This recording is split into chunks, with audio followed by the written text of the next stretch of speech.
Migosi Anthony, dipo ni sirikal tiyo kod teko mar ligangla mar pala mano mieche mathoth moingo katiba?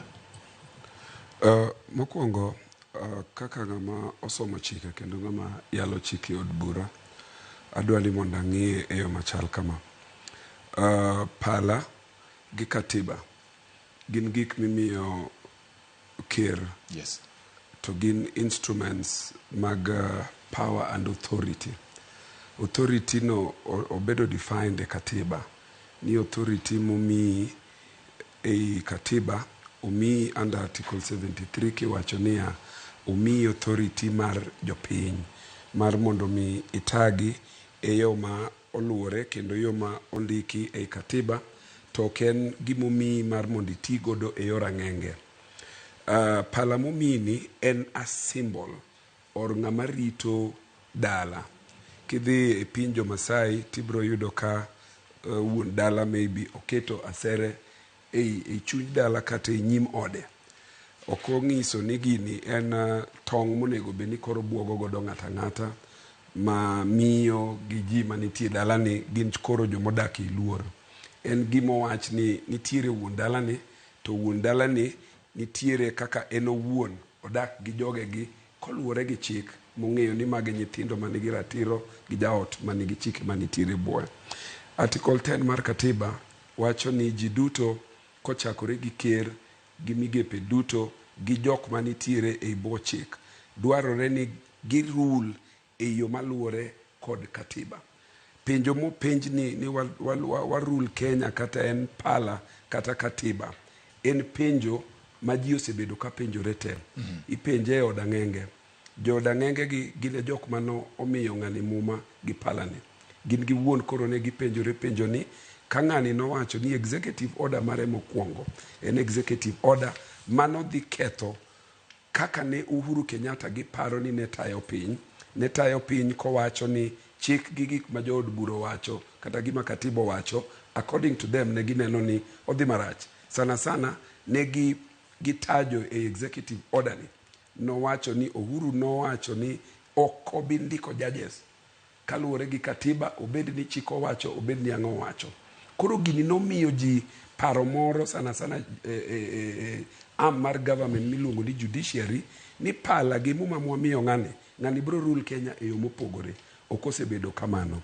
Mokwongo nitiere separation of powers matiende ni katiba mane wandiko mar Kenya. Yes. Ne wagolore e ndalo Moi mane wacho ni ne nitiere authoritarian rule. Pala makoro miwa ni monego beni nonego beni wan e buoye ka wan gi confidence waonge gi luor. Koro lokore pala ma ji paro ni nyalo chuoi. Every arm of government kichako gi legislature onego beni oversight the executive. Gima nokwong tim ni pala ni kanoti kode e lwedo mar achich to gi muma e lwedo mar acham to gi katiba e diere kaa en ni nokwongo dhi e road institutions magwa mwantiere godo mag political parties to gi institution mar parliament. Odhi okawo joka odhi okelo koni. Sani kore ka jo Kenya neno gimomiyo nokelo jogi koni mar ni koro nonyalo bedo gi artificial numbers in parliament monyalo kalo godo gik moko mahinyo jopiny. Mae pala makori penjo niya warul gi pala koso warul gi muma koso warul gi gine gi chik. Wadhi wakalo housing levy ka jopiny pod ywak nyaka sani. Od doho owacho mago koro dhi okalo wakalo fuel levy wakalo gik moko mopogore gi finance bill. Magi e gik ma ji koro ji penjore ni watiyo gi pala koso watiyo gi chik mar katiba. Wadok sani e authoritarian rule makok watang' to wabro bedo gi an all powerful president. Katieko e wachno. Yes. Katiba notimo gimiluongo ni dispersing power mondo kik obed e lwet ng'at achiel. No create constitutional commissions ni kama 3 arms of government odhi orem nok ong'iyo negi. The constitutional commissions kamoting'o ombudsman to ting'o IEBC to ting'o auditor general to ting'o ng'awa gini nitie kuonde ma ginyalo ng'iyonwa.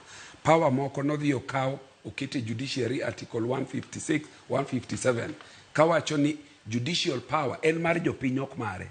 Ok iwinj ka en koro wacho niya people elected me to ne gimiya enough authority manomiyi is so circumvented and so limited.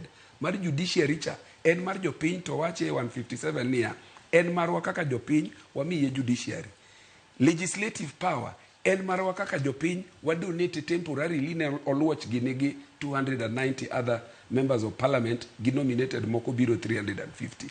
Ochako wacho niya executive power ni wamiyi, to chako wacho ni parliament oversight ema ng'iyo pesa kaka miyi. Haya, ero judiciary no wuok odhi e state house. Judiciary mose yuare godo for almost 3 weeks koyanyo to wacho ni okabi luwo chike magu. Kochopo kacha odhi okawo koro gimiluongo ni the pass, owacho ni judiciary kacha wuok go kapu, judiciary adhi miyi kia infrastructure moko ka, adhi miyi ang'owa. Seche mano miyo judiciary gi chief justice gigi penjo ma jo Kenya wacho ni power mane wamiyi kaka kome gi judiciary, institutional independence, decisional independence, gigi otimore nade. Alright. Koro jo Kenya nigi luoro ni palani idwa ti kode e yo mane katiba did not contemplate. Because kawa winjo wacha Mheshimiwa Anthony maber en kaluwore kod wach